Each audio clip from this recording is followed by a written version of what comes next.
So we talked about communications and signaling, and I'd just like to say this because it could be a situation where somebody's trapped inside but we don't know where they are.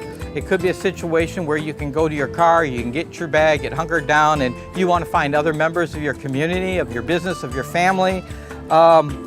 Your voice gets hoarse over time, so what do you need to have maybe to make a louder sound over a long time? A whistle.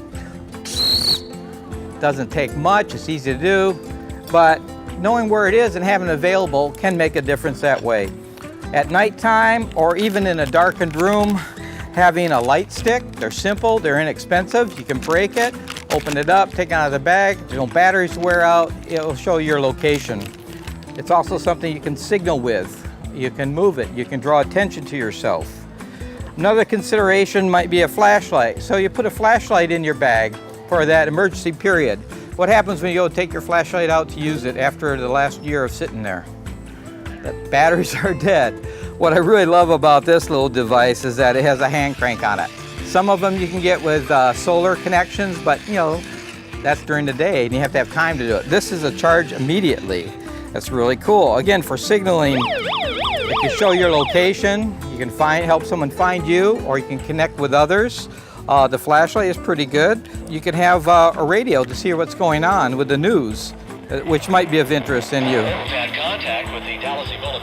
But having those options, just hearing another voice and saying what the conditions are, what the weather report's going to be, those are something you should be at least aware of and have access to.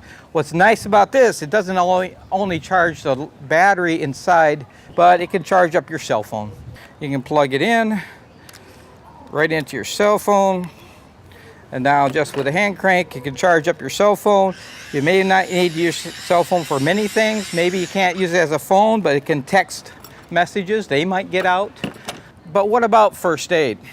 Someone is hurt. First of all, what do you need to do before the disaster occurs? You need to get trained in first aid. CPR, you can save another person's life. There's lots of classes available. Highly recommend everybody getting certified and trained and practice in CPR.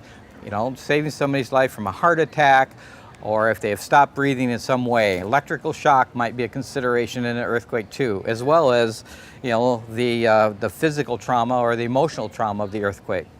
Not just having a first aid kit, but having the information and knowing how to use it. And this kit is pretty good because it contains, you know, some good scissors, bandages, gloves, protective gloves, a breathing device for doing CPR, which is a helpful tube, ice pack, bandage for elastic bandage, which could help with a sprain or a strain. You can embellish that kit, you can make it better, you can personalize it, but having things there, what else should you have if you're going to personalize your bag? Medication, your personal. Extra medication. The drugstores aren't going to be, pharmacies won't be open for days. So think about what you might need ahead of time. After first aid, emergency response, you might think about sanitation. What happens if we don't take care of good sanitation? What's the downside there? Disease. Bad water is another consideration, but disease. The countries, the third world countries, they're having problems right now. Ebola, other considerations, it's usually sanitation. So we want to take care of that. And just again, for comfort, think about the importance for your emotional stability and being comfortable in a disaster. It's hard to put your head around that, but every comfort makes a difference. Having toilet paper can be helpful.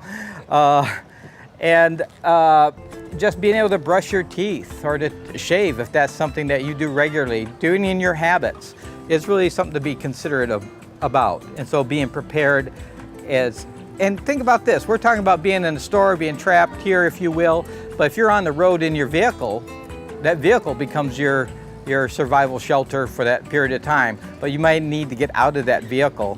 You might have to travel by foot. So having a pack and being mobile, maybe leaving this building, having to go to a different location where other people are.